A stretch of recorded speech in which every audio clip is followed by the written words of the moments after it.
दोस्तों, आज की कहानी है। माँ जी, आपने अपने बिगड़े बेटे को सुधारने के चक्कर में मेरी जिंदगी क्यों बर्बाद कर दी। दोस्तों, कहानी शुरू करने से पहले अगर आपने हमारे चैनल को अभी तक सब्सक्राइब नहीं किया हो तो कर लीजिए, ताकि आपके पास पहुंचे हर नया वीडियो। कैसा नसीब होता है ना कुछ बेटियों का भी, ससुराल वाले बिगड़े बेटे को सुधारने को किसी की बेटी को बलि पर चढ़ाते हैं और खुद के माँ बाप अपना बोझ उतारने को किसी के भी साथ ब्याह देते हैं और फिर अपने हर फर्ज से मुंह मोड़ लेते हैं। सलोनी खामोश सी हो गई थी, ना उम्मीद सी। फिर अचानक उसकी जिंदगी में उम्मीद की एक लो टिमटिमाई जब उसे पता लगा वो माँ बनने वाली है। घर वाले सब खुश थे, पर मयंक ने कोई प्रसन्नता नहीं जाहिर की। तय वक्त पर सलोनी ने एक बेटी को जन्म दिया। अब उसे खुश रहने की वजह मिल गई थी। बेटी के होने के 3 साल बाद सलोनी एक बेटे की माँ भी बन गई। अब उसकी दुनिया अपने बच्चों में सिमट गई। सलोनी के बच्चे कुछ बड़े हुए तो पहले उसकी सास फिर ससुर ने दुनिया से अलविदा कह दिया। अब मयंक और ज्यादा शराब के नशे में डूबा रहता। घर से उसका नाता बस खाने सोने और कभी कभी अपनी जरूरत पूरी करने का रह गया।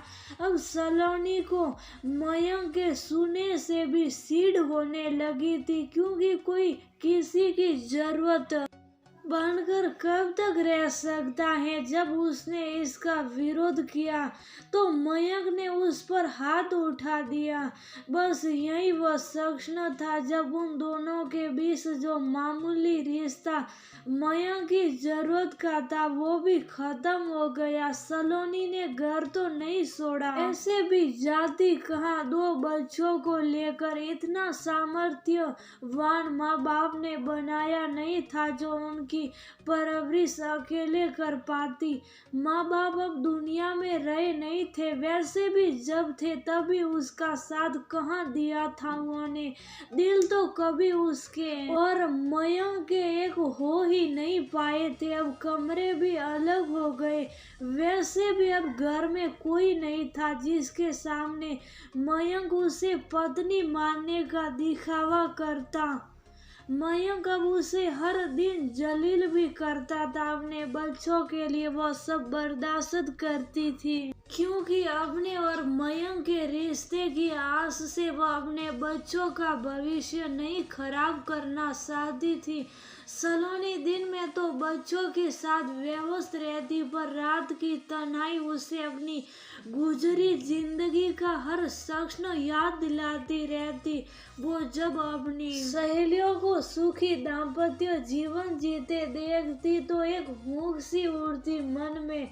उसका भी दिल करता कोई हो जो उसकी परवाह करे, उसके नाज उठाए, पर जो रिश्ता वो निभा रही थी वह सिर्फ उसे टीस ही दे रहा था, क्योंकि वो ऐसा रिश्ता था जो समाज के लिए था।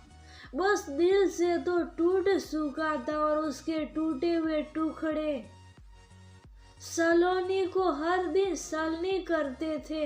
अपनी एक सहेली के कहने पर उसने कुछ दिन पहले ही फेसबुक आईडी बनाई थी और आज वहीं चलाते हुए उसे अपना सारा अतीत अपनी आंखों के सामने दिखाई दे गया था।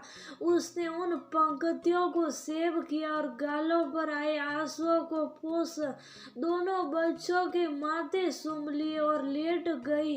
कल फिर से उसे उस बंधन को जो ठोना था जो वो तोड़ नहीं सकती और तमाम उम्र उसकी टीस झेलनी है उसे। दोस्तों, कुछ औरतों की यही सच्चाई होती है, उन्हें उस रिश्ते की टीस ताऊ उम्र झेलनी पड़ती है जो वो सहकर भी तोड़ नहीं सकती, क्योंकि उनका परिवार, उनका समाज कोई उनके साथ नहीं होता, ना वो इतनी काबिल होती हैं कि सबसे लड़ सके। इसलिए सबके सामने एक दिखावे का रिश्ता निभाती हुई वो अपने बच्चों के बेहतर भविष्य की बाट जोती हैं, क्योंकि उनकी आखिरी उम्मीद वही बच्चे होते हैं। मैं सवाल करना चाहती हूँ उन लड़कों से जो अपने माँ बाप का विरोध नहीं कर सकते, पर ताउम्र एक मासूम को सजा देते हैं। मैं सवाल करती हूँ उन माँ बाप से जो अपने बेटों की शादी जबरदस्ती करते हैं, बिना ये सोचे कि क्या किसी लड़की का गरीब होना जुल्म है। साथ ही मैं सवाल करना चाहती हूँ उन बेटियों के माँ बाप से जो केवल अमीर घर देख बेटी का रिश्ता बिना जांच पड़ताल कर देते हैं और फिर उसका साथ भी नहीं देते हैं।